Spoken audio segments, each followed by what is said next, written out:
Rekan-rekan, kita sama-sama akan merenungkan pada saat sekarang ini, yaitu sebagai sesuatu yang saya kira kita berada kembali pada dalam satu ruang kuliah, tapi juga bukan dalam suatu hal yang praktis seperti yang akan diberitahu kepada saya. Namun kita akan coba melihat secara sederhana, namun kiranya Tuhan memberkati untuk memahami kebenaran firman Tuhan. Nah, pertama ingin sharing sedikit, yaitu pada waktu pelayanan saya, lama dalam pelayanan, saya tidak pernah mengalami apa yang namanya seperti burnout atau betul ya lelah, pernah lelah, tetapi yang merasa tidak berdaya, tidak pernah saya alami itu. Selama 30 tahun di saat saya alami, ya, sampai pensiun. Namun pada tahun 2016 saya mengalami akan hal itu. Dan saya baru mengerti apa artinya pada waktu seorang merasa tidak berdaya. Dan Tuhan izinkan saya alami itu sehingga ada beberapa acara, bahkan acara PGTI yang nasional pun terpaksa dibatalkan. Padahal saya sudah hadir di Jakarta, tapi saya mengalami kesulitan. Nah, pada waktu itu saya berjumpa dengan seorang rekan hamba Tuhan yang juga sudah senior, dan saya berkata seperti ini, saya kehilangan passion, kehilangan suatu semangat, desire untuk hal yang positif. Dan rekan saya ini berkata dengan sangat bijak sekali, dia berkata, Alkitab bukan menekankan tentang passion, tetapi Alkitab menekankan tentang compassion. Dan saya segera klik dan menyadari bahwa benar, Yesus memang anugerah Tuhan kita ada passion untuk melakukan kehendak, tapi compassion adalah merupakan dasar yang diajarkan oleh Tuhan Yesus dan juga memberi teladan dalam kehidupannya untuk melayani dan apa artinya compassion dalam pelayanan itu. Maka saya ingin mengajak kita melihat bersama dari bagian yang sudah sangat terkenal sekali, Injil Matius pasalnya yang ke-9, saya membaca saja ayat 36, mengingat waktu. Melihat orang banyak itu, tergeraklah hati Yesus oleh belas kasihan pada mereka. Karena mereka lelah dan terlantar seperti domba yang tidak bergembala. Perhatikan saudara sekalian, lihat orang banyak itu, tergeraklah hati Yesus oleh belas kasihan kepada mereka. Karena mereka itu lelah, terlantar, dan seperti domba yang tidak bergembala. Nah, saudara sekalian, saya belajar dari profesor saya, yaitu almarhum Profesor Hafi Khan, dari Westminster Theological Seminary, dan beliau pernah mengatakan seperti ini, dalam satu ceramahnya di sebuah sekolah teologi, ada mahasiswa yang berkata, buat apa belajar bahasa Ibrani, bahasa Yunani, belajar teologi yang begitu sulit sekali, saya hanya mau untuk melakukan misi. Saya mau pokoknya saya diutus dan saya melakukan misi, tidak perlu untuk belajar teologi dan penafsiran Alkitab yang rumit. Saya mau memberitakan Tuhan Yesus. Nah, sudah sekalian dengan almarhum Hafi Khan, Profesor Hafi Khan itu berkata seperti ini, menjawab kepada anak itu dengan memakai satu pemahaman, yaitu bahwa Tuhan Yesus datang sebagai Allah yang datang menjadi manusia itu, dia bukan berteriak dari surga. Bukan. Dan dia bukan berteriak dari seberang sungai Yordan, tetapi dia datang menjadi manusia, dan disitulah dia mengerti keadaan manusia untuk dapat, kalau istilahnya Profesor Hafikon, menggaruk di tempat yang gatal. Artinya sesuai dengan kebutuhan. Nah, hal ini sangat jelas sekali dengan diungkapkan juga oleh John Frame. Kita tahu seorang teolog yang juga punya nama besar, dia mengatakan seperti ini, bahwa kita tidak akan pernah bisa mengerti Alkitab sampai kita bisa mengerti bagaimana Alkitab, firman Allah itu dengan kehidupan daripada dunia ini, atau dengan kebutuhan dunia ini.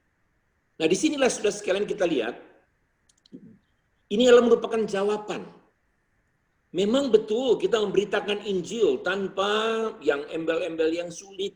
Ya, betul, ada orang bagiannya demikian dan Tuhan memberkati. Tetapi dari perkataan ini jelas sekali kita melihat bahwa untuk menjalankan misi Allah, itu benar-benar harus dapat memahami kebenaran firman Allah untuk mengetahui dan mengerti apa yang dibutuhkan oleh manusia. Pada waktu dalam pergumulan yang seperti itu, ada ahli lain juga yang kemudian mengatakan, yang juga termasuk dosen juga, dia mengatakan ini, yaitu bahwa di dalam menjalankan misi ini kita membutuhkan dua hal yang penting, yaitu pengetahuan untuk dapat menjawab dan sensitif terhadap kebutuhan. Knowledge of the answers and sensitivity to the needs. Nah, banyak kali kita mendengarkan yaitu bahwa Yesus adalah jawaban. Tatkala kita mengalami kesulitan kita mengatakan Yesus jawabannya. Tapi persoalannya adalah pertanyaannya apa? Sehingga Yesus itu terlalu luas, saudara sekalian. Nah, disitulah dikatakan kita membutuhkan suatu knowledge of the answer. Harus memahami apa itu jawaban yang dibutuhkan dengan suatu sensitivitas terhadap kebutuhan yang sedang dihadapi. Dengan kata lain, saudara sekalian, Profesor William Edgar ini, saya belajar juga dari dia mengatakan seperti ini. Kita tidak cukup mempunyai dan puas dengan jawaban-jawaban yang luar biasa, teologis dan pemahaman yang luar biasa. Kalau kita tidak memahami tentang kebutuhan dan memahami tentang keberadaan daripada manusia yang kita layani. Saudara, kalimat-kalimat ini adalah sangat baik sekali yang mau menunjukkan pada kita dengan jelas, saudara, yaitu bahwa di dalam menjalankan misi, saya senang sekali tadi Ketua Sinode mengatakan bahwa GKKA barangkali pernah mengalami keadaan yang lebih sulit. Wow. Saya senang, kenapa? Karena memang misi tidak pernah, sudah sekalian dalam sejarah kita mengerti misi itu berjalan dengan lancar dan seperti di jalan tol. Misi selalu, sudah sekalian, dijalankan itu dengan berbagai macam pergumulan dan pengorbanan. Sehingga itulah sebabnya, sudah sekalian, di dalam menghadapi apapun dan bagaimana, dalam pandemi ini pun, Disinilah kita akan membuktikan tentang pemahaman kebenaran firman Allah dan relasi dengan situasi yang sedang kita hadapi. Adalah omong kosong besar, kita belajar teori, kita belajar bahasa aslinya, kita belajar berbagai macam ilmu pengetahuan yang sangat baik untuk menafsirkan Alkitab, tetapi kita tidak dapat melakukannya itu dalam kaitan kebutuhan dalam pemahaman yang benar terhadap situasi yang sedang kita hadapi. Nah, sudah pada waktu kita membaca tadi dari Injil Matius pasal yang ke-9, saya sangat ingin untuk kita lihat kata yang sudah berulang kali kita baca dan tetapi sudah sekali lagi saya mengatakan di sini. Pada waktu Tuhan Yesus melihat orang, tergeraklah hatinya oleh belas kasihan. Oke, saya sederhanakan dulu. Kalau kita melihat orang yang homeless, pengemis, yang sedang atau orang kelaparan, dan kita kemudian menjadi ibah, menjadi terharu, dan kita kemudian berbuat sesuatu, memberi dia makanan, dan memberikan kepada dia kebutuhan, dan kita pergi dengan apa adanya, dan kita senang kita telah berbuat. Apakah itu baik? Baik. Kita perasaan kemanusiaan mau berbuat sesuatu. Kita mau melakukan firman Tuhan untuk mengasihi sesama kita. Tetapi saudara, apakah kita menyadari atau kita tahu bahwa kita hidup memang untuk melakukan hal itu? Atau hanya sekedar kasihan dan lewat? Ada berbeda sekali. Sekali lagi, kita memberi sesuatu yang baik atas dasar kasih pelayanan. Tapi sudah itu selesai. Dan tidak ada apa-apa lagi. Kita lanjutkan lagi dengan pelayanan-pelayanan yang lain. Itu baik. Tetapi sudah sekalian, apa yang kita lihat di sini dari Tuhan Yesus mengatakan tergeraklah hatinya oleh belas. Dan saya tahu rekan-rekan tahu dengan jelas bagaimana dasarnya, artinya. Tetapi ini bagi saya sudah sekalian bukan situasional. Bukan. Di Indonesia ini sudah sekalian kita punya negara yang sangat baik. Bangsa yang sangat baik, bersatu. Kalau ada bencana alam, semua segera menolong satu dengan yang lain. Membantu sudah sekalian. Karena dalam bencana alam, kita lihat orang berkebutuhan, kita bantu. Misi dijalankan. Baik sekali sudah sekalian. Tetapi kembali, apakah kita lakukan itu sebagai suatu program, ataukah itu natur daripada orang yang sudah mengalami anugerah Tuhan?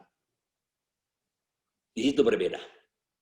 Kita melakukan sebagai satu program. Kita melakukan sebagai, ya, karena saya mau melakukan firman Tuhan. Kita lakukan itu karena kita merasa kasihan.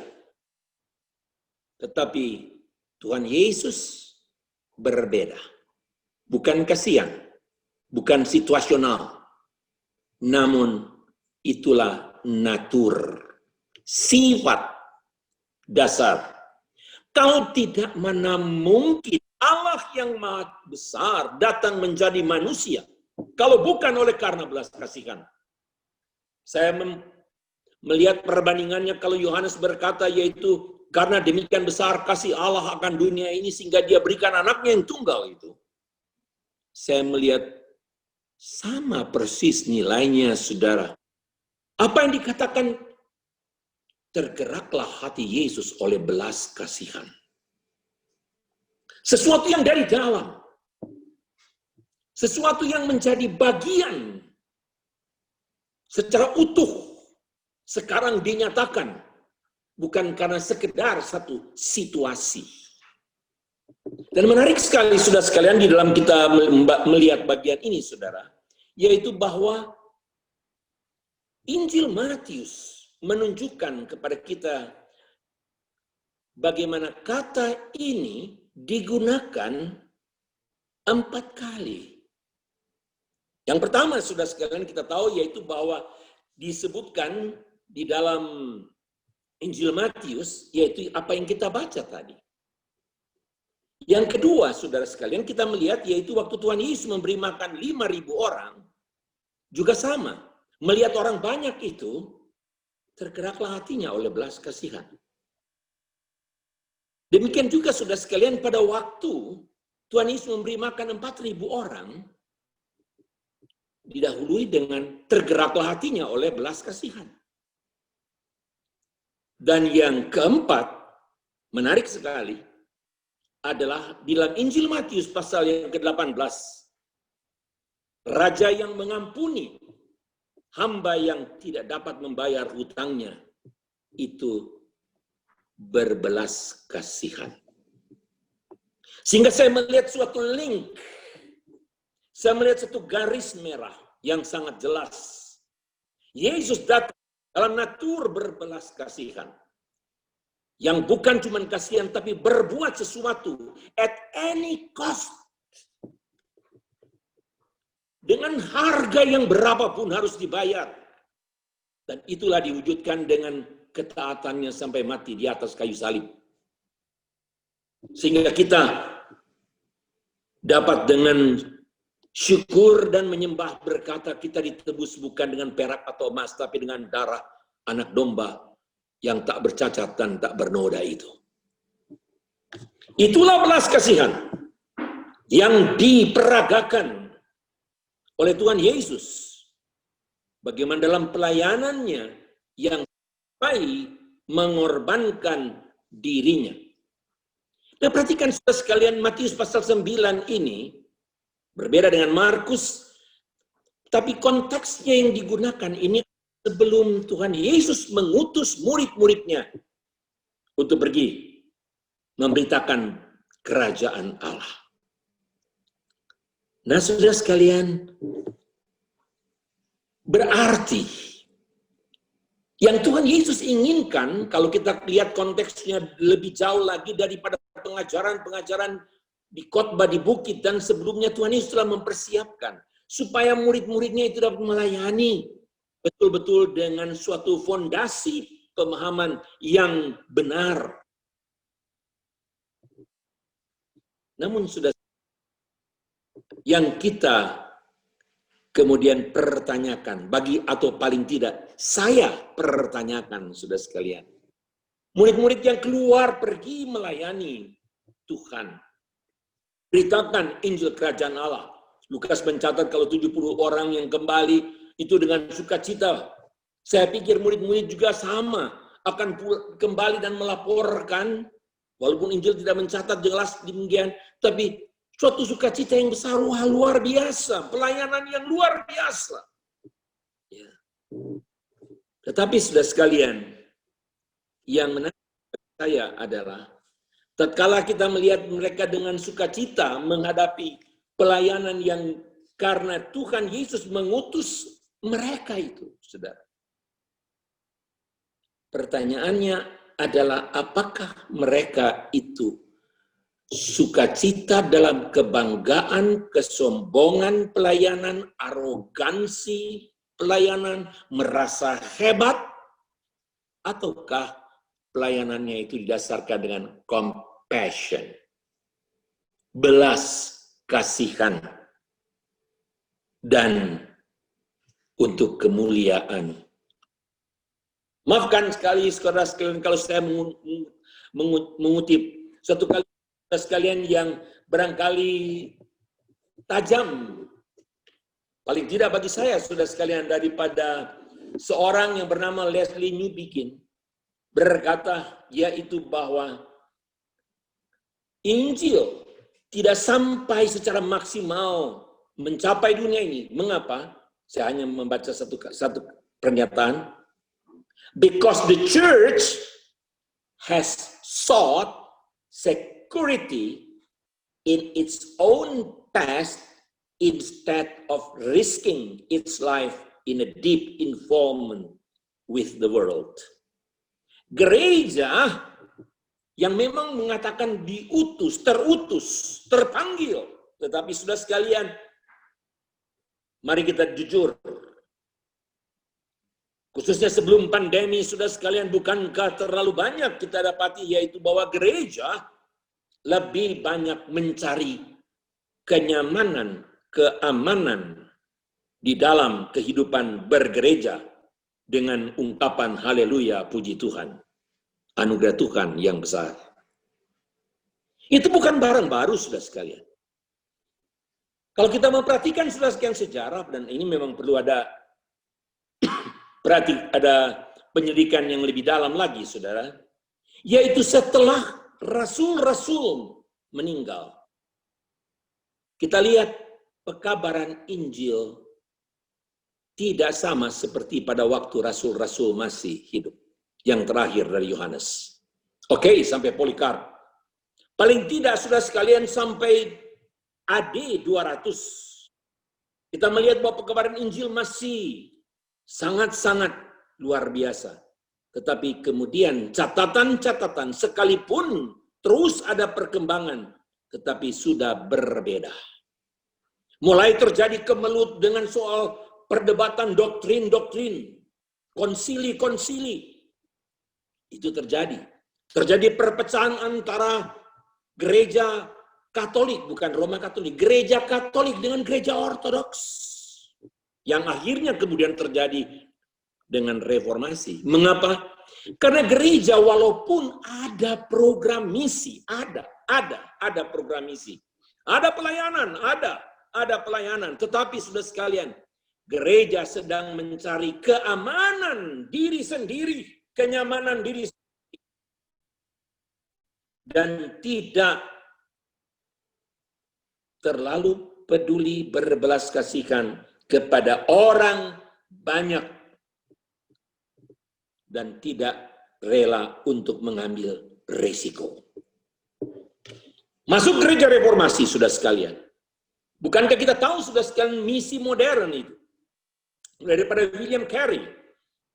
Tapi sebelum itu, gereja reformasi, Martin Luther, Zwingli, Calvin, semuanya itu sudah sekalian masih menata dan memperdebatkan tentang masalah doktrin. Di manakah penginjilan? Di mana pekabaran Injil?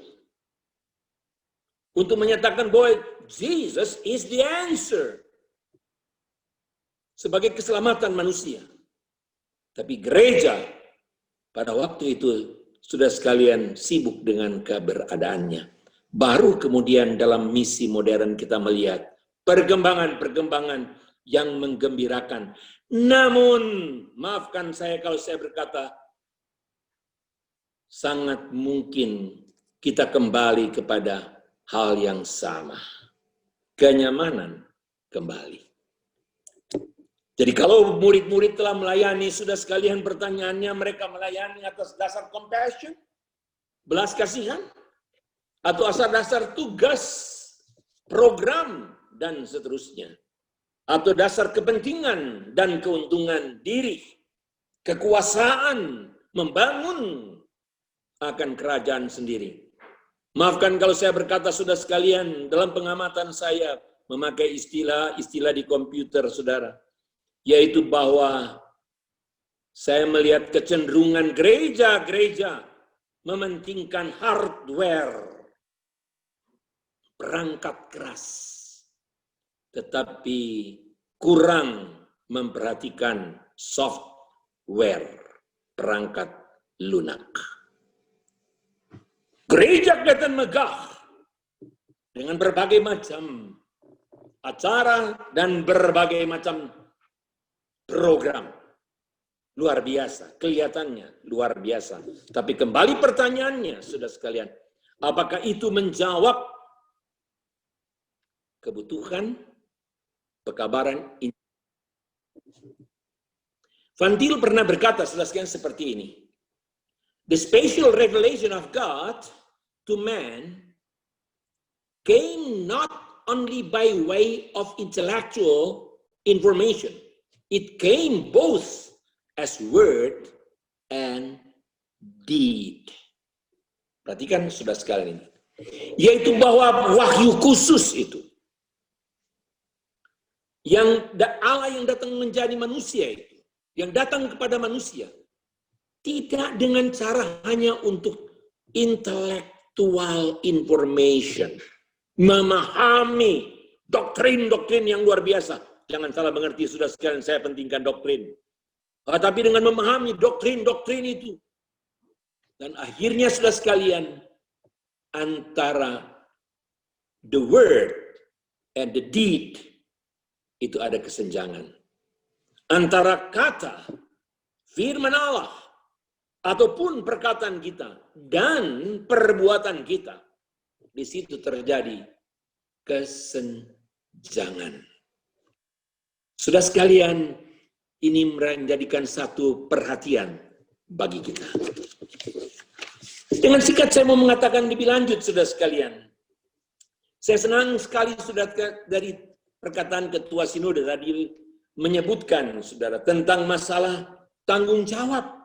Dan itu yang saya sebutkan tadi, yang saudara, yaitu tanggung jawab, yaitu sebagai seorang yang sudah diperbaharui, betul-betul mau mengambil resiko at any cost,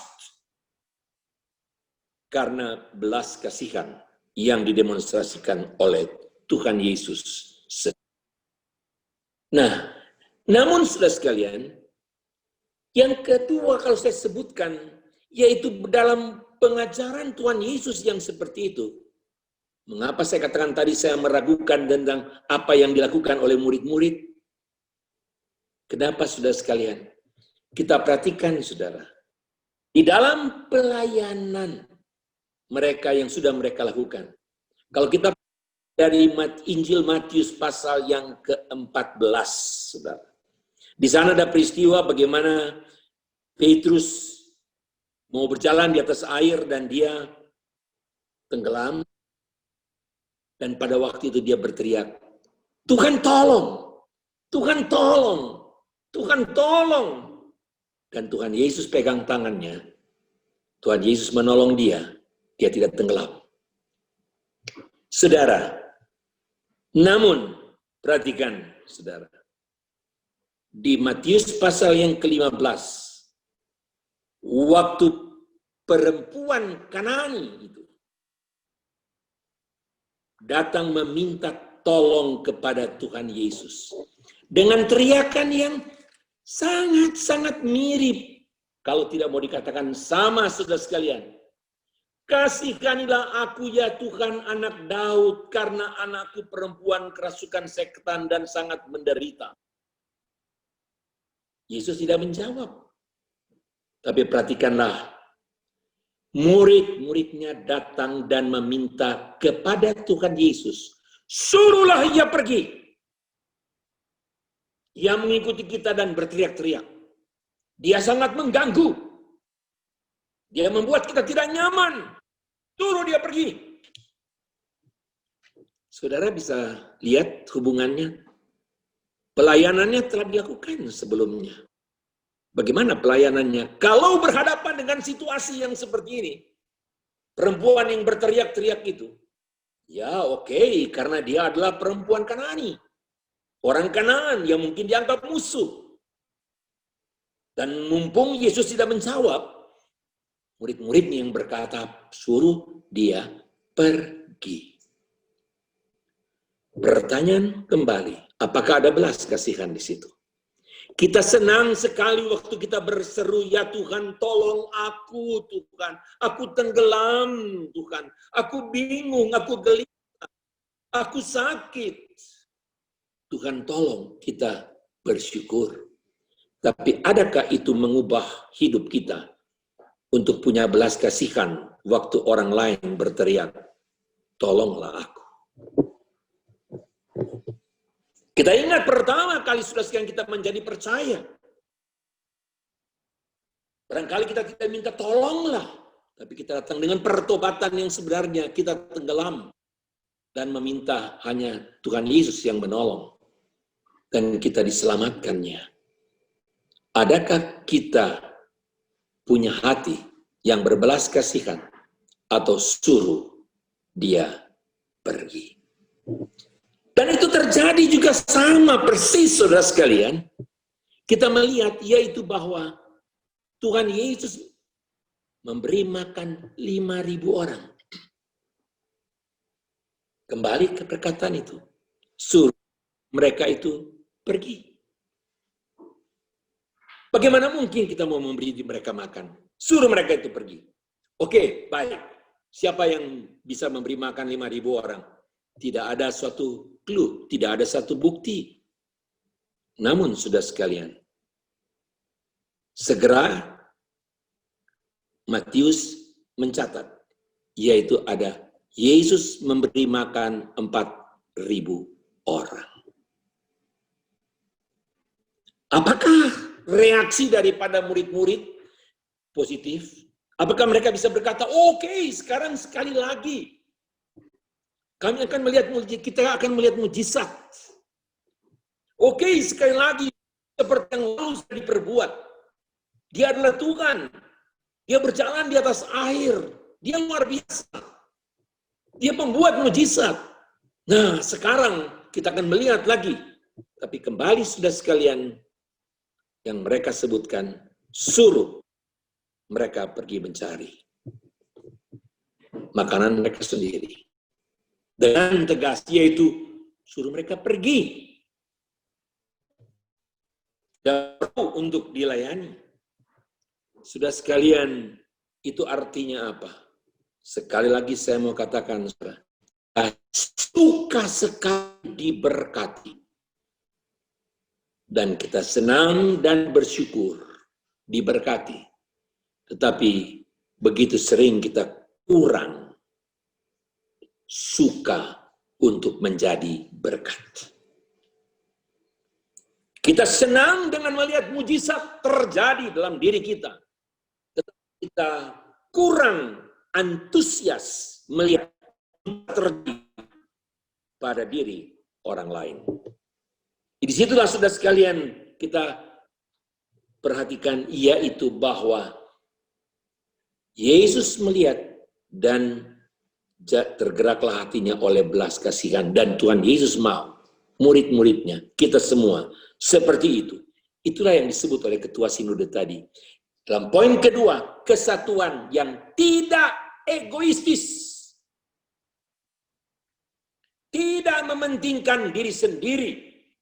Dan bukankah itu yang dikatakan oleh Paulus dalam teladan terhadap Tuhan Yesus Kristus, untuk tidak mementingkan diri sendiri. Dalam Filipi pasal yang kedua, bukan? Kita tahu semua itu. Dan ini saya kira sejalan dengan pesan dari Ketua Sinode itu. Dengan jelas, yaitu bahwa GKKA bisa berdiri di sini adalah karena memang tidak ada ego, tapi ada kerelaan untuk berkorban di dalam misi pelayanan bagi Tuhan. Yang terakhir, saudara sekalian, saya mau katakan di sini, yaitu bahwa di dalam pergumulan kita menghadapi berbagai macam situasi yang sangat sulit ini, dari kisah yang saya bawakan tadi, sudah semua, kita melihat satu pelayanan, apa yang disebut dengan the holistic ministry, secara utuh. Sekarang ini sudah sekalian, dengan internet orang bisa memilih khotbah di mana-mana dengan gampang sekali. Orang bisa mendengarkan khotbah, wow, banyak sekali sudah sekalian. Karena semua kita tidak berdaya, kita hanya berdasarkan semua melalui media. Itu semua dapat didengar. Tetapi sudah sekalian, persoalannya sekarang adalah orang bukan cuma berteriak, saya butuh Yesus yang menyelamatkan. Tapi saat ini, Ada banyak yang berteriak, tidak ada orang yang menolong aku. Ada banyak yang sedang berteriak, makan pun susah. Itu adalah, kalau kita memahami situasi pandemi ini, sudah sekalian, maka misi tidak akan pernah berhenti. Dalam pandemi ini misi berjalan, Injil diberitakan. Tidak pernah Injil diberitakan sehebat seperti hari ini. Kita harus akui semua itu. Sampai ke ujung dunia. Sampai ke pelosok-pelosok. Injil dapat didengar. Dapat diikuti. Namun, saudara sekalian, apakah yang lapar juga mendapatkan belas kasihan? Apa yang kita perbuat? Disitulah tantangan yang kita harus hadapi. Oleh karena dengan jelas sekali sudah disebutkan, yaitu bahwa Dia datang itu adalah selalu di dalam soal perkataan dan perbuatan. Itulah demonstrasi Tuhan Yesus. Belas kasihan adalah berbuat sesuatu menyelamatkan mereka dengan pengampunan dosa oleh karena belas kasihan. Pada saat yang sama, memberi mereka makan, bukan menyuruh mereka pergi, tetapi memberi mereka makan. Kita tidak dapat menolong semua orang, tetapi sudah sekalian, adakah belas kasihan untuk melakukannya? Tuhan Yesus memberkati kita semua. Amin.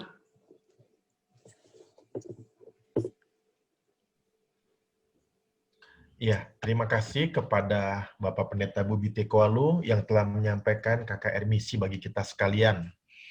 Ya, Tuhan memberkati kiranya Pendeta Bubi Tekwalu di dalam pelayanan keluarga dan kesehatan.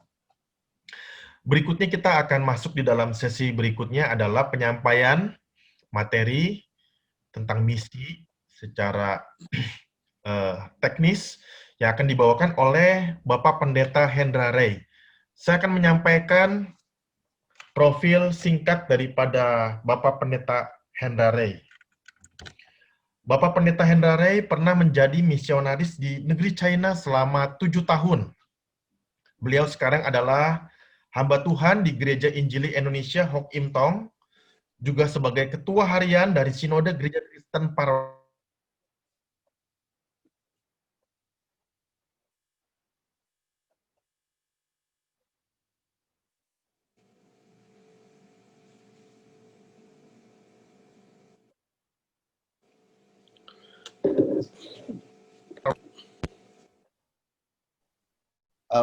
Pendeta Hendra Ray juga adalah seorang dari penulis 26 buku, termasuk di dalamnya buku rohani dan buku-buku falsafah negeri China, serta pengarang lagu rohani.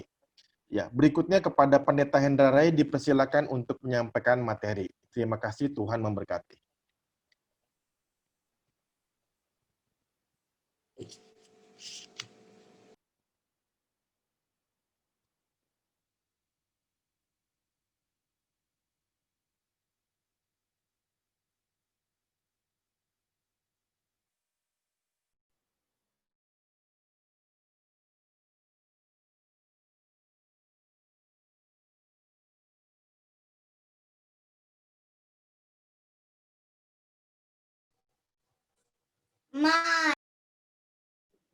Ya, selamat malam saudara sekalian.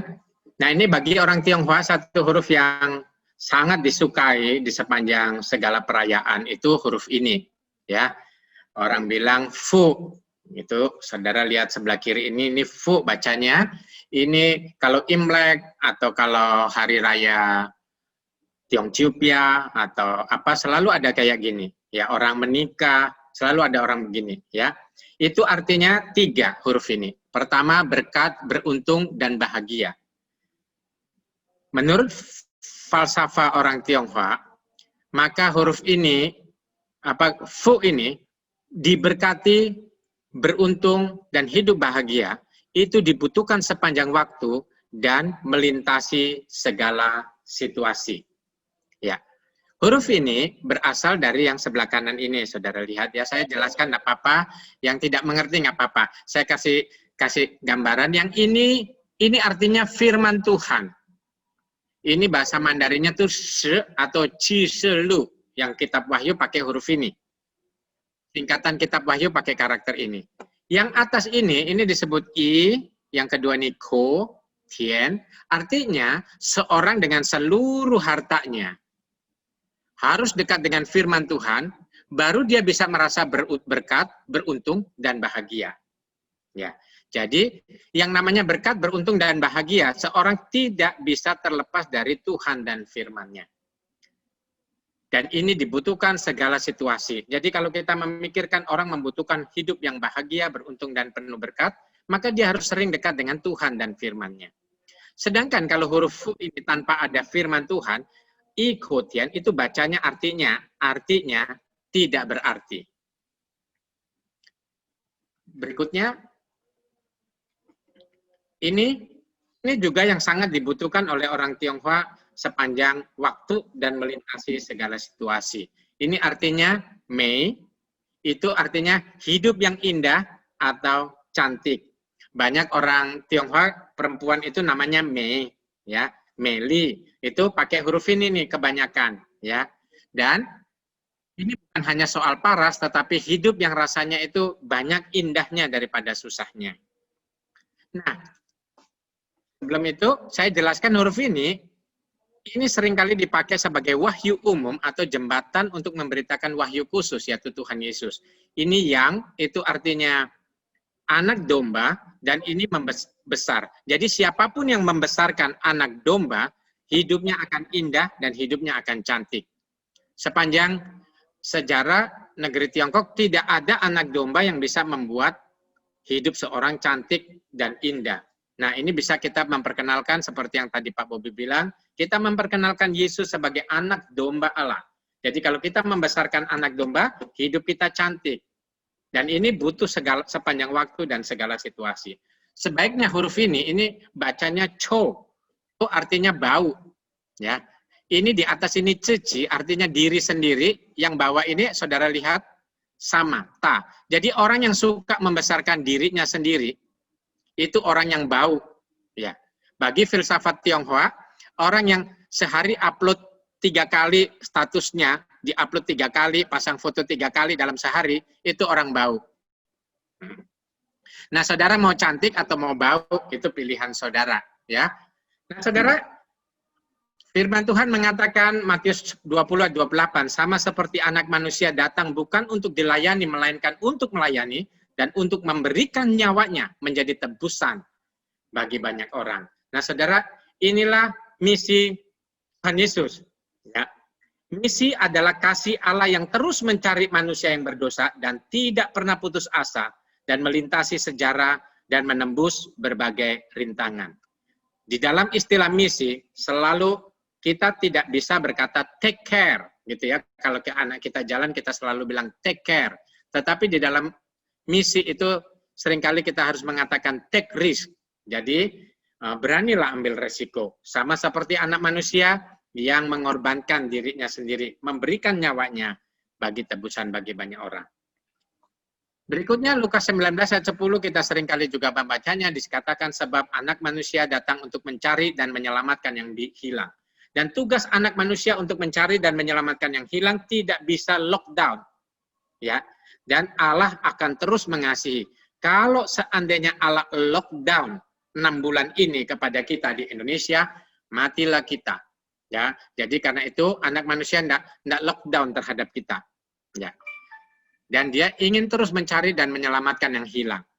Matius 9 ayat 13 dikatakan, jadi pergilah dan pelajarilah arti firman ini. Yang ku kehendaki ialah belas kasihan, seperti tadi dikatakan, compassion, dan bukan persembahan.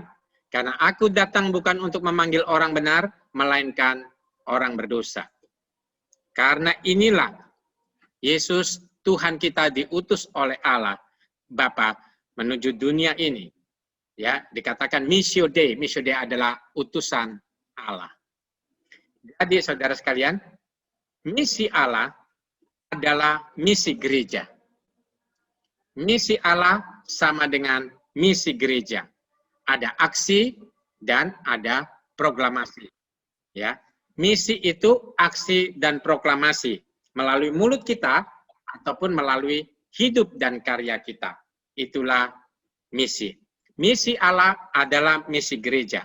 Dalam pandangan saya, misi tidak bisa dilepaskan dari gereja. Dan gereja tidak bisa dilepaskan dari misi. Tadi sejarah dibacakan singkat, saudara. Misionaris-misionaris akhirnya menggembalakan orang-orang yang jiwanya dimenangkan untuk Kristus. Itu adalah misi. Memang tujuan misi adalah gereja, dan gereja ada untuk bermisi. Jadi, bagi pemahaman saya, misi dan gereja tidak bisa dilepaskan. Tuhan Yesus mengatakan, aku akan mendirikan jemaatku. Artinya aku akan mendirikan gereja. Artinya gereja adalah misinya Tuhan. Tuhan Yesus tidak bilang, aku akan mendirikan TK, SD, SMP, aku akan mendirikan sekolah tinggi teologi, atau aku akan mendirikan yang lain-lain. Ya, semua itu harus dikerjakan oleh gereja sebagai bagian misi. Ya, jadi kalau ada misalnya misionaris pergi ke satu suku terabaikan dan memisahkan diri dari gereja, sebenarnya ini salah mengerti maksud Tuhan soal misi. Karena misi Tuhan jadi gereja, dan gereja ada untuk misi. Jadi ini statement dari saya. Jadi kalau gereja kita belajar memuliakan Allah, kalau gereja kita sungguh-sungguh memuliakan Allah, maka Allah akan memberkati gereja kita. Jadi kalau gereja memuliakan Allah, Allah memberkati gereja kita. Kalau gereja kita diberkati, artinya ada terjadi kebangunan rohani di dalam gereja kita. Ingat, kebangunan rohani di dalam gereja kita. Kebangunan rohani jauh lebih penting daripada kebangunan gedung gereja. Sekarang ini 7 bulan pandemik, ada banyak tempat di Indonesia gereja tidak bisa dihadiri oleh orang-orang, oleh jemaat, dan berapa biaya maintenance-nya? Ya, berapa, saudara? Jadi kebangunan rohani jauh lebih penting daripada gedung itu sendiri. Kalau gereja mengalami kebangunan rohani, maka gereja pasti akan bermisi untuk dunia. Kalau gereja mengalami kebangunan rohani, dia tidak bisa menutup matanya untuk misi bagi dunia ini. Ya. Maaf, aduh, kok. Kalau gereja bermisi bagi dunia, maka dunia akan menyembah Allah. Kalau kita bermisi di tengah dunia ini, maka dunia akan menyembah Allah. Dan kalau dunia menyembah Allah, maka Allah akan memberkati dunia. Kalau Allah akan memberkati dunia, dunia ini pun akan menjadi berkat bagi gereja. Jadi, konsep misi seperti ini. Gereja, misi, dan Allah adalah satu hal yang terkait satu dengan yang lain. Ini kalau kita mau mendirikan pelayanan misi gitu ya. Ada misi, kita harus tahu paling utama dari misi bukanlah uang. Uang penting, tetapi paling utama dari misi adalah man of God. Jadi siapakah orang yang dipanggil oleh Tuhan untuk menggerakkan misi di dalam gerejanya, itu yang disebut man of God. Setelah man of God ada, mari gereja duduk bersama-sama dengan man of God. Jadi man behind the gun jauh lebih penting daripada gun itu sendiri. Jadi orangnya itu jauh lebih penting daripada senjatanya. Nah, setelah ada orangnya, tujuan gereja ini mau apa? Setelah tujuan gereja ini mau apa? Lalu pesan yang harus dibawa oleh man of God dan untuk mengemban tugas daripada gereja itu apa? Nah, setelah itu atur manajemennya. Atur manajemennya, terus ada mentoringnya. Misi tidak bisa dilepaskan daripada supervisi. Misi tidak bisa dilepaskan daripada supervisi, yang bahasa sekarang adalah mentoring. Ya. Lalu kita pikirkan uangnya. Bagaimana uangnya itu dapat? Nah, itu kita pikirkan. Baru kita pikirkan metodenya dan seterusnya. Dalam sejarah misi ada banyak sekali contoh. Saya mengangkat 2 contoh, ya. Yang pertama, misi di tengah pandemik, pertama itu adalah Martin Luther. Kita kenal Martin Luther, kita baru merayakan 3 tahun lalu hari reformasi dunia 500 tahun, yaitu pada 2017, karena Martin Luther pada 1517 mengadakan reformasi dengan menempelkan 95 dalil di tembok gereja Wittenberg. Nah, saudara, kenapa? Ada banyak sekali alasannya, kita sendiri masing-masing baru berkhotbah tentang reformasi kemarin ya, tanggal 31 Oktober. Nah, ini adalah yang terjadi 10 tahun sesudah reformasi. Pada waktu itu, ada wabah pes, di mana disebut Black Death. Ini telah membunuh 1/3 hingga 2/3 populasi Eropa pada saat itu. Jadi pandemik ini sangat mengerikan pada waktu itu, karena membunuh sekian banyak orang. Bayangkan saudara, telah membunuh 1/3 hingga 2/3 populasi Eropa. Lalu, pada waktu itu, karena Martin Luther sudah menjadi tokoh gereja, orang ingin menyelamatkan Martin Luther. Ya. Lalu apa kata Martin Luther? Ia mengajarkan bahwa para pelayan gereja agar tidak menghakimi orang-orang yang sehat yang memilih untuk menyelamatkan diri ke tempat lain agar kesehatannya terjaga. Jadi Martin Luther mengingatkan gereja tidak boleh menghakimi orang-orang seperti itu. Tetapi Martin Luther melanjutkan pernyataannya. Tapi mari kita bertanya apa yang Tuhan Yesus lakukan sehingga jika ia sendiri yang menghadapi pandemi, kalau Tuhan Yesus ada di tengah dunia ini, lalu ada pandemik terjadi, sedangkan misinya adalah ia datang untuk mencari dan menyelamatkan orang berdosa, kira-kira apa yang akan dilakukan oleh Tuhan Yesus? Oleh sebab itu Martin Luther berkata, mari kita berpikir apakah yang kita akan lakukan jika yang sakit dan terlantar itu adalah Tuhan Yesus. Matius 25 mengatakan, ketika aku telanjang, ketika aku miskin, ketika aku kelaparan, ketika aku dalam penjara, engkau tidak mengunjungi aku. Lalu orang bertanya, kapan Tuhan? Nah, Tuhan Yesus mengidentifikasikan dirinya pada orang-orang yang dia sebutkan.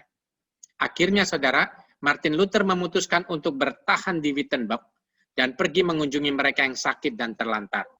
Sejarah misi mencatat bahwa dari sinilah banyak orang ingin menjadi misionaris yang memenangkan jiwa yang terlantar. Ya. Saya sekolah misi di dekat perbatasan Jerman dan Belanda. Bangunannya dari tahun 1700-an. Jadi, dan itu adalah hasil daripada misi daripada Martin Luther. Banyak sekali misionaris. Ya, di sana dibina banyak sekali misionaris. Contoh heroik kedua di tengah pandemik, ini dikenal dengan nama Cyprianus. Sebenarnya Cyprianus adalah pelayan gereja. Tetapi karena dia mengorbankan dirinya, dia tidak mati karena sakit, karena dia berani menghadapi resiko, orang menyebutnya sebagai wabah Cyprianus. Karena lebih dahsyat motivasi kegerakan yang dilakukan oleh Cyprianus ketimbang sakit penyakit itu sendiri. Nah, saudara, pada waktu itu, wabah menewaskan 5.000 orang dalam sehari. Wabah menimbulkan keputusasaan yang besar. Tenaga medis yang ada sangat kewalahan untuk sekedar memeriksa. Dan banyak di antara mereka juga ketakutan akan resiko tertular. Sehingga membuat banyak sekali penderita penyakit yang terlantar. Tenaga medisnya aja ketakutan. Akhirnya banyak orang terlantar. Di tengah masa itulah sejumlah besar umat Kristiani, jadi dikatakan sejumlah besar, tetap merawat dengan apa yang ada pada mereka. Merawat mereka yang sakit dengan apa yang ada pada mereka. Mereka bukanlah orang-orang kebal. Mereka juga tidak sesumbar soal kuasa Allah yang melindungi. Bahwa kalau Tuhan melindungi, sakit penyakit tidak menghinggapi hidup kita. Mereka bukan orang-orang sesumbar demikian. Namun mereka memiliki kasih dan pengharapan di tengah wabah yang mematikan. mereka akhirnya memberikan perhatian pada mereka yang paling berdampak dan tak berdaya. Sejarah misi dunia mencatat terjadi kebangunan rohani besar-besaran, jutaan orang menjadi pengikut Kristus. Saudara, bagaimana saat ini kita bermisi? Nah, coba pikirkan keluargamu. Ya. Ini banyak work from home. Mungkin kita itu sudah terlalu banyak keluar rumah atau rumah seperti hotel. Nah, coba pikirkan keluarga kita. Lalu, coba pikirkan juga online, ya, karena ini media yang bisa menjangkau kemana saja. Tetapi, saudara sekalian, walaupun sudah ada online yang disebut sekarang digital mission atau digital mission, pelayanan digital, itu penting, tetapi bukan satu-satunya yang penting. Tetap namanya personal thoughts atau penginjilan pribadi, sentuhan pribadi sangat dibutuhkan. Ya, jadi pendekatan pribadi menolong mereka yang terlantar kelaparan, menderita, kesepian, sakit, stres, dan sebagainya, itu sangat dibutuhkan. Nah, saudara, misi sekali lagi adalah saksi. Yang namanya menjadi saksi Kristus adalah aksi dan proklamasi. Aksi tanpa proklamasi adalah satu yang disebut Injil sosial. Hanya kita melakukan aksi sosial. Proklamasi tanpa aksi seperti gong yang berkumandang. Misi sejatinya adalah aksi dan proklamasi. Saudara, bagaimana bermisi di tengah pandemik? Ini saya usul saja, saudara, ya. Usul. Yang pertama adalah banyak-banyaklah dengar orang. Orang sekarang stres, kepingin ngobrol, ya. Ya, jadi banyak-banyaklah dengar orang. Dalam bahasa Mandarin disebut orang pintar 50% hidupnya mendengar, ya. Orang pintar 50% hidupnya mendengar. Nah, mungkin ini waktunya kita banyak gunakan telinga kita untuk mendengar mereka yang sedang ketakutan, mereka yang sedang bergumul. Ya, ini waktunya. Ya. Kedua di sini adalah I atau love atau kasih. Saudara, kepedulian pribadi itu sangat berdampak pada saat ini. Ya. Ya, kepedulian sangat berdampak pada saat ini. Kami di Bandung mencoba untuk seminggu sekali, 2 kali untuk mengumpulkan apa yang kami bisa kumpulkan untuk kita bagi-bagi. Nah, juga kita peduli mereka-mereka yang butuh kita mendengarkan. Nah, saudara, ada orang yang mengamati. Dia bukan orang miskin. Dia punya toko. Dia bukan pengikut Kristus. Ya. Lalu dia lihat, dia katakan, saya kok kagum ya lihat kamu selalu membagi-bagi hal ini. Uangmu dari mana? Saya bilang, ya dari saya juga ada, dari orang lain juga ada. Ya. Dan dia menyaksikan berkali-kali, saudara. Nah, berkali-kali itu, singkat cerita, diajak ngobrol. Ya. Pengobrolan terjadi berkali-kali. Nah, saudara, dalam 7 bulan ini, kami diizinkan Tuhan untuk melihat lebih dari 30 orang yang tadi belum percaya Kristus, jadi percaya Kristus. Ini nanti sesi lain lah saya mau sharing tentang penginjilan lewat huruf-huruf Mandarin. Itu karakter yang luar biasa. Intinya ada kasih, ada persahabatan, ada tangan yang bersedia kotor untuk orang lain. Baru itulah kasih. Ya. Kemudian setelah mengasihi, memperhatikan mereka yang membutuhkan, kita punya kelompok-kelompok kecil. Ya. Jadi orang bukan cell group, juga bukan apapun namanya ya, di gereja kami disebut care group, ya bukan itu, tetapi saudara kelompok kecil yang dimaksud ini adalah support group. Jadi setiap kita, rendaan tangan Tuhan di masa lalu kita itu, ada rendaan tangan Tuhan supaya kita melihat masa kini dan melihat masa depan. Jadi pengalaman kita masa lalu, pahit sekalipun, itu sebenarnya adalah rendaan tangan Tuhan buat kita ketika kita dimenangkan dan percaya kepada Tuhan Yesus Kristus menjadi pengikut Kristus, kemungkinan besar Tuhan akan pakai kita untuk memperhatikan mereka-mereka yang sama dengan masa lalu kita. Jadi ini namanya support group. Ada orang yang sakit, sama-sama sakit, ayo saling kuatkan dan sebagainya. Ini support group. Berikut ini adalah Injil, Chuan Fuyin, ya. Beritakanlah Kristus. Injil tetap adalah kekuatan Allah, ya. Injil adalah kekuatan Allah. Ada orang dipanggil untuk menjadi apologetik yang baik, ya. Jadi ada yang baik itu. Tapi semua orang bisa menjadi agen Kristus untuk memenangkan jiwa. Amsal berkata orang bijak akan memenangkan jiwa. Jadi setiap orang Kristen yang bijak pasti bisa dipakai oleh Tuhan untuk memenangkan jiwa. Berikutnya di sini disebut jiating jiahui, atau saudara perhatikan rumahmu itu adalah gerejamu. Jadi rumahmu adalah gerejamu. Dari rumahmu lah jiwa-jiwa akan dikirimkan oleh Tuhan, sehingga orang-orang itu menjadi anggota jemaatnya Kristus. Kalau orang tidak bisa datang, atau kalau orang tidak bisa pergi ke gedung gereja, mari datangkan gereja kepada orang itu. Kalau orang tidak bisa meninggalkan rumah untuk pergi ke gereja, mari buat gereja datang ke rumah orang itu. Inilah prinsip jiating jiahui. Saudara sekalian, inilah yang membuat kebangunan rohani besar-besaran di negeri Tiongkok. Ya, setahun bisa pulang pergi 1-4 kali ke negeri Tiongkok selama 10 tahun ini.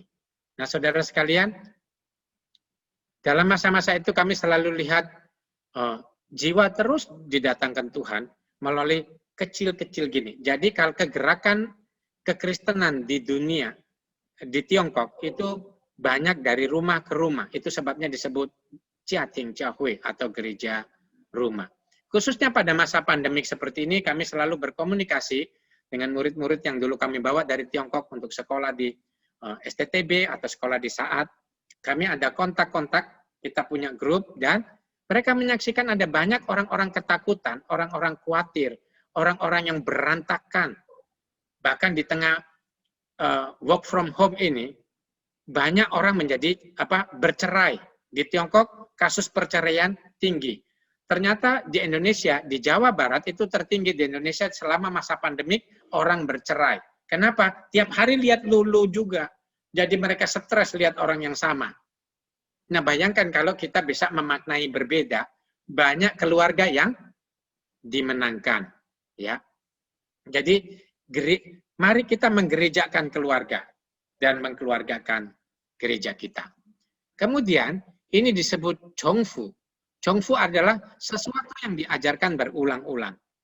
Ya, sesuatu yang diajarkan berulang-ulang.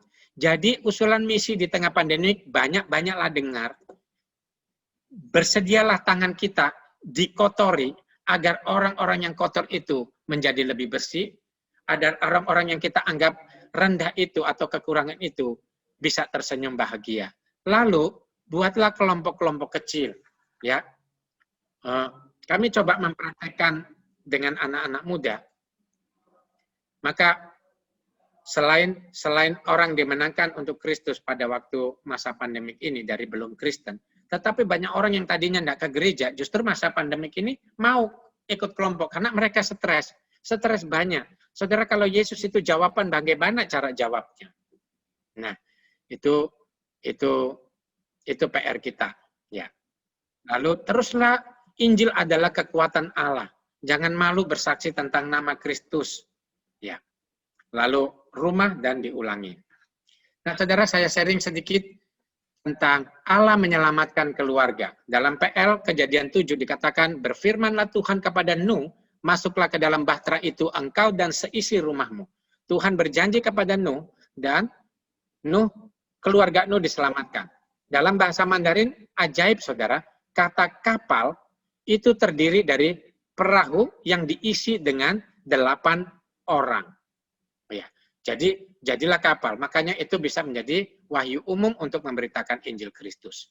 Keluaran 12 ayat 3 dan 7. Katakanlah kepada segenap jemaat Israel, pada tanggal 10 bulan ini diambillah oleh masing-masing seekor anak domba menurut kaum keluarga. Seekor anak domba untuk tiap-tiap rumah tangga. Kemudian dari darahnya haruslah diambil sedikit dan dibubuhkan pada kedua tiang pintu dan pada ambang atas pada rumah-rumah di mana orang memakannya. Perhatikan di sini tiap-tiap rumah tangga dan keluarga. Berikutnya Yosua 6, dan kota itu dengan segala isinya akan dikhususkan bagi Tuhan untuk dimusnahkan. Hanya Rahab perempuan sundal itu akan tetap hidup, ia dengan semua orang yang bersama-sama dengan dia dalam rumah itu. Bayangkan saudara, Rahab seorang diri menyembunyikan Yosua dan Kaleb, tetapi akhirnya Rahab diselamatkan bersama-sama dengan semua orang yang ada di dalam rumahnya. Berikutnya, di sini dikatakan, ya ini Lukas 19 ayat 9, kata Yesus kepadanya, hari ini telah terjadi keselamatan kepada seisi rumah ini. Nah, Perjanjian Baru juga mengumumkan prinsip yang serupa, sungguh ajaib sekali. Di sini Tuhan mengatakan bahwa keselamatan terjadi kepada rumah ini, itu kepada Sakeus. 1 Korintus 1 ayat 16 dikatakan juga keluarga Stefanus, aku yang membaptisnya. Ini Rasul Paulus membaptis keluarga Stefanus. Keluarga. Yohanes 4 ayat 53, ayat itu pun teringat bahwa pada saat itulah Yesus berkata kepadanya, anakmu hidup. Jadi, lalu ia dan seluruh keluarganya percaya. Ini pegawai istana. Kisah Rasul 11 ayat 14, ia akan menyampaikan suatu berita kepadamu, yang olehnya kamu dan seisi rumahmu akan diselamatkan. Itu Cornelius. Berikutnya dikatakan, sesudah ia dibaptis bersama-sama dengan seisi rumahnya, Rasul memberitakan Injil kepada keluarga Lydia. Saudara, kisah 16 ini disebut oleh orang-orang misi adalah panggilan Makedonia. Paulus ingin pergi ke Bitinia. Paulus ingin pergi ke tempat yang lain. Sudah bayar tiketnya, sudah ada perencanaan, di tempat tujuan sudah ada orang yang tunggu. Ya saudara, tapi di tengah jalan itu Paulus mendapat penglihatan. Ada orang-orang yang memanggil dia, datanglah, menyeberanglah kemari, dan selamatkanlah kami. Saudara, kadang-kadang orang bilang antara misionaris sama gereja itu suka bertolak belakang. Kenapa saudara? Lihatlah misionaris. Sudah ada perencanaan, udah keluar budget, tiba-tiba ia berhenti, lalu pergi ke tempat lain. Ya, jadi lalu pergi ke tempat lain. Nah, misi itu seperti ini, ya. Saya ingin dengan filosofi untuk bertanya kepada saudara, walaupun di sini agak susah, tetapi saya coba kalian berpikir, apa bedanya, ya? Apa bedanya lidah sama gigi, saudara? Dulu Pak Anton ini pernah saya tanya nih, saudara. Apa bedanya lidah sama gigi? Nah, satu kali ada seorang namanya Sangrung. Dia itu punya murid, ya. Muridnya sungguh sangat terkenal. Lalu dia tanya kepada muridnya, kamu lihat saya masih punya gigi enggak? Oh, muridnya ketawa, saudara. Karena selama ini sudah lihat gurunya ini enggak punya gigi. Yang ada cuma gigi palsu, gitu. Nah, saudara, tapi karena ini permintaan guru, maka dia berkata, guru udah nggak punya gigi. Lalu gurunya berkata, saya perintahkan kepada kamu untuk periksa baik-baik mulut saya, apakah saya masih punya gigi atau enggak. Ya, singkat cerita saudara, murid ini melakukan berulang-ulang dan berkata, guru nggak ada gigi. Lalu gurunya tanya lagi, sekarang perhatikan saya punya lidah nggak? Muridnya berkata, dari tadi saya sudah lihat giginya Lause, saya sudah lihat giginya guru, otomatis saya lihat mulutnya guru, dan di situ masih ada lidahnya. Tapi gurunya berkata, coba kamu lihat. Jadi saudara berkali-kali ditanya seperti ini, akhirnya gurunya tanya kepada muridnya, apa bedanya lidah sama gigi? Ya. Salah satu jawaban daripada muridnya berkata demikian, kalau kita punya lidah, kalau kita tidak punya gigi, kita masih bisa ngomong.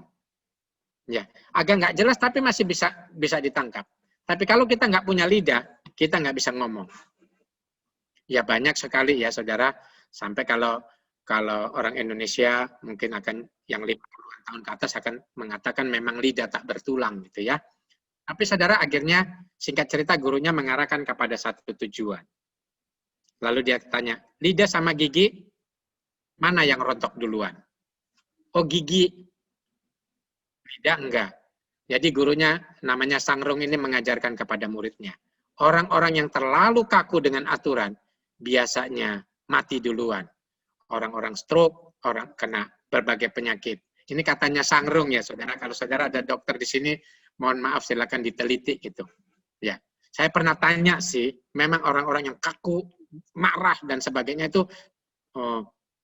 banyak penyakitnya, cepat penyakit. Nah, sedangkan orang-orang yang fleksibel itu lebih awet, saudara. Ya, seperti lidah.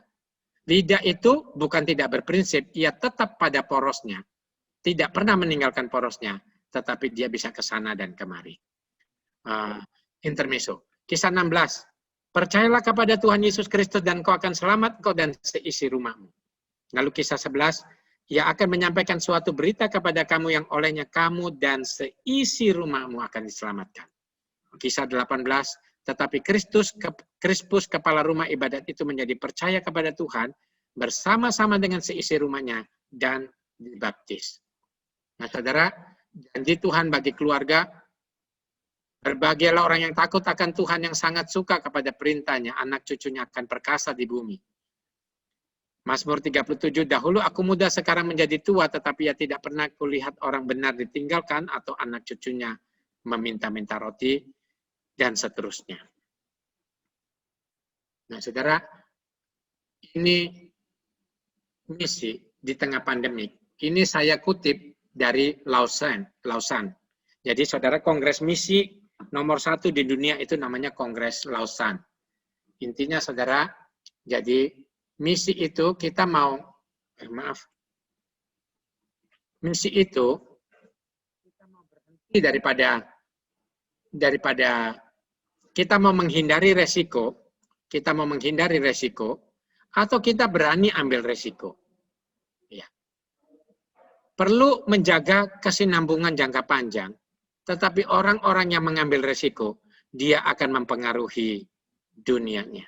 Dan tetap berbuah di masa-masa yang sulit. Demikian, saya rindu satu saat bertemu dengan kalian dan mendengarkan kesaksian bahwa Tuhan Yesus memakai Anda memenangkan jiwa, mulai dari keluarga Anda. Saya akan bersama dengan ribuan malaikat di sorga akan memuji Tuhan Yesus. Sekali lagi, diulangin saudara, apa yang tadi Bapak Pendeta Hengki Chia sampaikan, itu sangat penting. Ada yang masih ingat saudara? Misi adalah tanggung jawab kita. Kalau Tuhan tidak pernah berhenti mencari jiwa, mengapa kita harus lockdown mencari jiwa?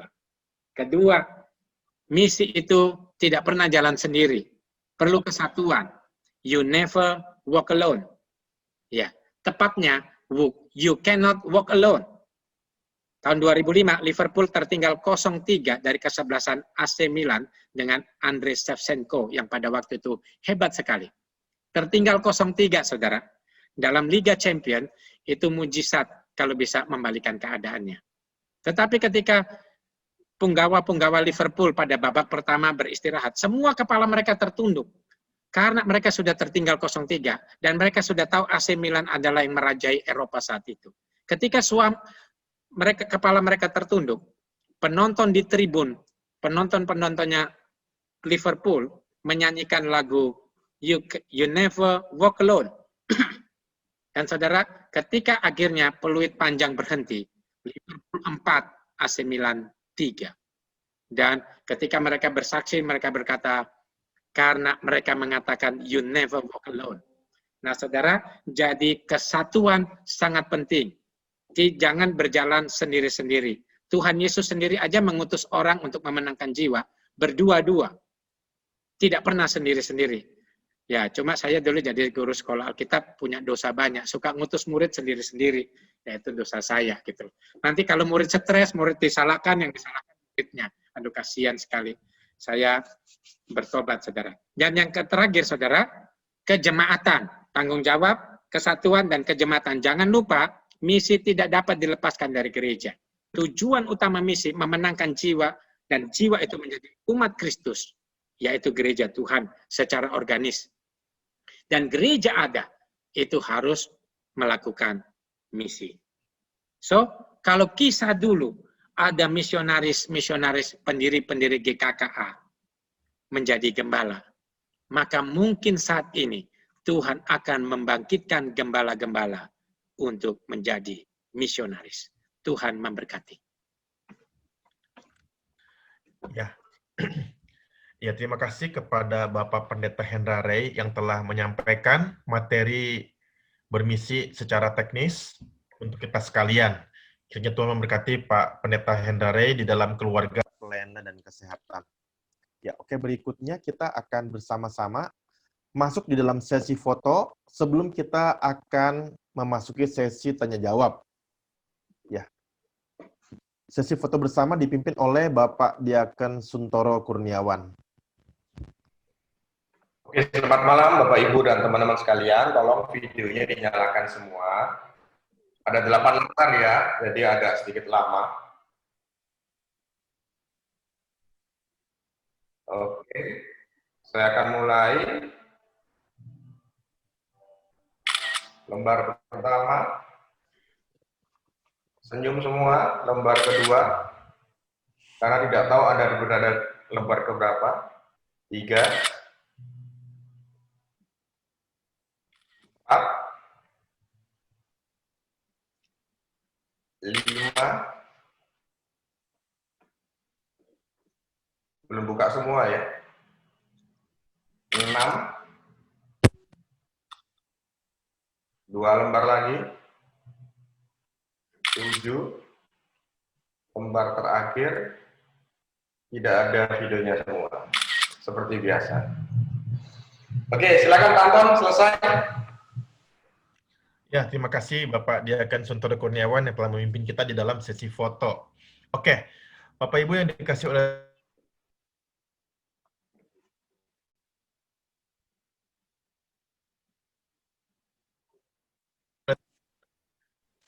sesi tanya jawab kita kurang lebih sampai jam 9 WITA ya, 21.00 WITA.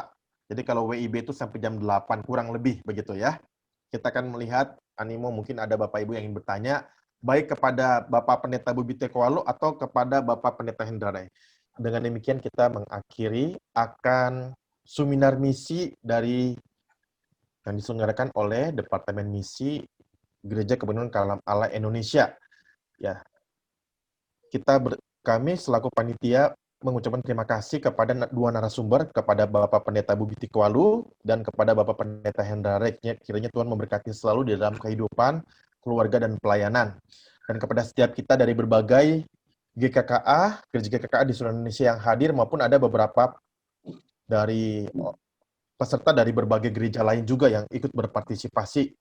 Kiranya melalui seminar misi ini kita kembali digelorakan, disemangati di dalam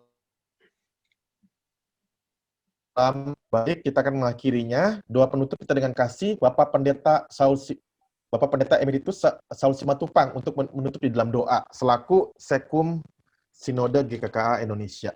Kepada Pak Saul dipersilakan.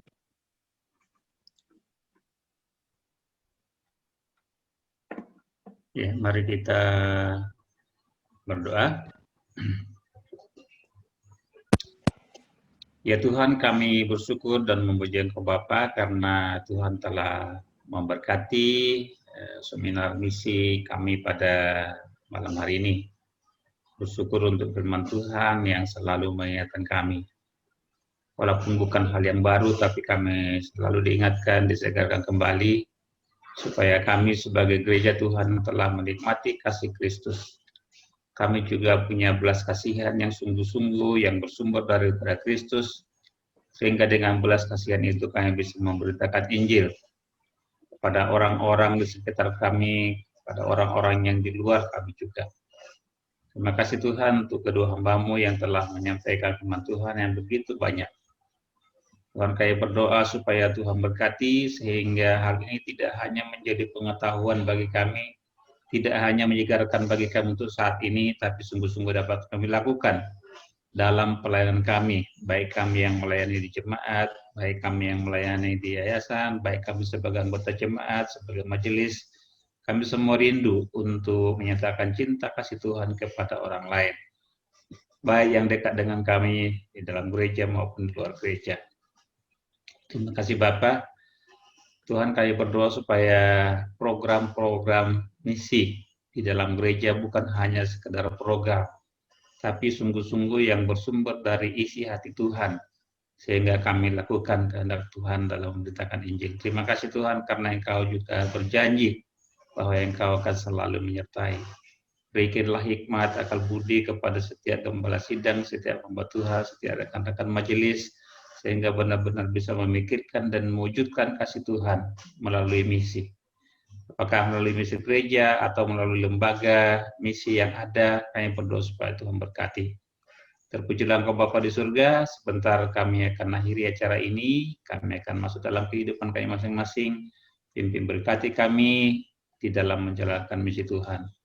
Berkati kami waktu Tuhan datang sehingga kami bisa bertemu kembali dalam sharing dan juga saling menguatkan, saling menolong satu dengan yang lain. Terpujilah Engkau Bapa di surga, dan bersyukur pujian kami, berdoa bersyukur kepadamu mengakhiri acara kami pada malam hari ini di dalam nama Tuhan kami Yesus Kristus. Amin. Amin. Iya. Terima kasih Pak. Terima kasih untuk semua. Tuhan berkati. Terima kasih Pak Bobi, Pak kasih. Endra. Terima kasih semua. Tuhan berkati. Iya. Terima kasih semua. Pak Budi. Terima kasih banyak Pak Budi. Terima kasih banyak. Terima kasih Pak Hendra. Untuk semua. Terima kasih Pak Hengki, Terima Pak Saul, dan kasih. teman-teman lain. Terima kasih. Ya, sehat, berjuang terus. Terima kasih Pak. Amin.